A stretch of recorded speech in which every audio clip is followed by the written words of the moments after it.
Hi అండి. నిన్నైతే ఒక షార్ట్ పెట్టాను కదా! Food menu. దాంట్లో అయితే చెప్పాను కదా! విజయవాడ వెళ్ళాము. నేను అక్కడికి వెళ్ళిన ప్లేసెస్ అన్నీ కూడా మీతో షేర్ చేసుకుంటానని.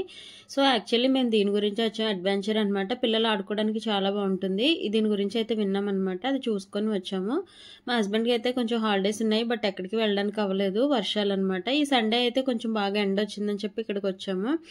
సో, మా అమ్మాయిని ఆడిపిద్దామని తీసుకొస్తే తీరా చూస్తే ఇవి కిడ్స్‌కైతే కాదంట, బాగా చిన్న పిల్లలకి. ఓన్లీ 10 ఇయర్స్ అబోవ్ వాళ్ళకంట. ఇక్కడ ఉండే గేమ్స్ అన్నీ కూడా అలానే ఉన్నాయి. అండ్ ఇక్కడ గో కార్టింగ్ కూడా ఉంది. అది 10 ఇయర్స్ అబోవ్ వాళ్ళకి అనమాట. సో, ఎలాగో వచ్చాం కదా అని చెప్పి మొత్తం అంతా చూసాము. మీతో కూడా షేర్ చేస్తున్నాను. ఎవరైనా పిల్లల్ని హాలిడేస్ అప్పుడు గానీ, ఎప్పుడన్నా ఎంజాయ్ చేయాలనుకున్నప్పుడు ఇలాంటి ప్లేసెస్‌కొచ్చి మీరు ఇక్కడికొచ్చి ఎంజాయ్ చేయొచ్చు. ఇంతకు ముందైతే అన్నీ ఎక్కువగా ఉండేవట. ఈ వరదలొచ్చిన తర్వాత చాలా వరకు మొత్తం అంతా కూడా పోయిందండి. మళ్ళీ కొత్తగా అరేంజ్ చేస్తున్నామని చెప్పారు. కమింగ్ డేస్‌లో ఇంకా ఇలాంటి కిడ్స్‌కి కూడా ఉంటాయి. ఇంత చిన్న పిల్లలకి కూడా అరేంజ్ చేస్తాము అని చెప్పారు. సో, మా అమ్మాయి కూడా ఈ విధంగా వచ్చాం కదా! అన్నీ కూడా చూస్తుందనమాట. సో, ఏదుంటే మొత్తం అన్నీ కూడా కొంచెం పెద్ద పిల్లలాంటోళ్ళకైతే బాగా అవుతుంది. 10:00 అలా స్టార్ట్ అవుతదని చెప్పారు. సో, ఈ విధంగా మొత్తం అంతా కూడా చూసాము. ఇక్కడ చెస్, క్యారమ్స్ కూడా ఉంది చిన్న పిల్లలకి. సో, ఏంటంటే ఈ చెస్, క్యారమ్స్ కూడా కొంచెం చిన్న బోర్డనమాట. ఇంక మా అమ్మాయి ఆల్రెడీ మేము ఇంట్లో ఆడిపిస్తూ ఉంటాము. సో, ఇక్కడ కూడా చూసింది ఆడదామని.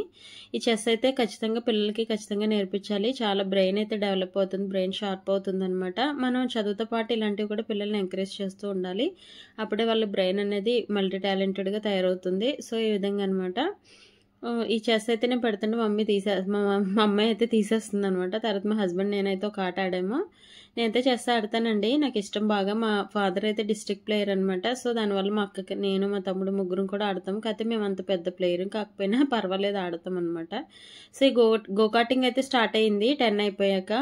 మా హస్బెండ్ అయితే ఇంకెలాగో వచ్చాం కదా! నువ్వు చేస్తావా అంటే, అమ్మో నాకొద్దు, నాకు భయం అన్నాను. సో, యాక్చువల్లీ మేమేమనుకున్నామంటే చిన్నపిల్లల్ని కూడా అలో చేస్తారేమో, ముగ్గురం కలిపి చేయొచ్చు అనుకున్నాము. బట్ అలో చేయలేదు. నాకు భయము. ఇంకా మా హస్బెండ్ ఒక్కలే స్టార్ట్ చేస్తున్నారనమాట. గో కార్టింగ్‌కి ఏంటంటే మనకి ఇన్‌స్ట్రక్షన్స్ ఇస్తారు. దట్టు ఏంటంటే మనకు జాకెట్ ఇస్తారు, హెల్మెట్ ఇస్తారు. అన్నీ కూడా వేసుకొని మనం జాగ్రత్తగా వెళ్ళొచ్చనమాట. సో, ఇక్కడ ఒక బాబు కూడా వచ్చాడు. తణుకు నుంచి వచ్చారట వాళ్ళు. ఆ అబ్బాయి కూడా కేవలం దీనికోసం వచ్చాడంట. అలాగే పిల్లలు ఎవరికైతే ఇంట్రెస్ట్ ఉందో గో కార్టింగ్ కోసం ఇక్కడికి మెయిన్‌లీ వస్తూ ఉంటారు. సో, ఈ విధంగా ఎంజాయ్ చేయొచ్చనమాట. హాలిడేస్‌లో ఎప్పుడైనా కూడా పిల్లల్ని ఎక్కడికి తీసుకెళ్లాలని తెలియనప్పుడు ఈ గుంటూరు డిస్ట్రిక్ట్, విజయవాడ ఈ అరౌండ్ ఏరియాల్లో ఉండేవాళ్ళు చక్కగా ఇక్కడికైతే రావచ్చనమాట. బట్ ఇంతకు ముందైతే ఇంకా బాగుండేదట. కానీ మేము ఇదే ఫస్ట్ టైం అనమాట రావడం. ఎలాగో వచ్చాం కదా అని చెప్పేసి ఈ విధంగా ఎంజాయ్ చేసాము. ఆ తర్వాత అయితే kids zone and Undavalli caves కూడా చూసాము. అది నెక్స్ట్ వీడియోస్‌లో అయితే నేనైతే మీతో షేర్ చేసుకుంటాను. ఇదైతే 350 రూపీసో 500 తీసుకున్నారండి గో కార్టింగ్‌కి. చార్జెస్ కూడా ఎక్కువగానే ఉంటాయి. బట్ తప్పదు కదా! ఇంక లాస్ట్‌కి మా అమ్మాయికి ఇదొక్కటి ఉందనమాట ఆడుకోవడానికి. ఇదైతే ఇంక చాలా ఇష్టం. గెంతడం అంటే ఇష్టం కదా పిల్లలకి. మా అమ్మాయికి కూడా చాలా ఇష్టం. కొంతసేపు గెంతుకుంది. ఇంక తర్వాత అయితే ఇంటికి వెళ్ళిపోయామనమాట చూడాల్సినవన్నీ చూసి. నెక్స్ట్ వీడియోలో మీకు ఉండవల్లి కేవ్స్ చూపిస్తాను. వీడియో నచ్చితే లైక్ చేయండి.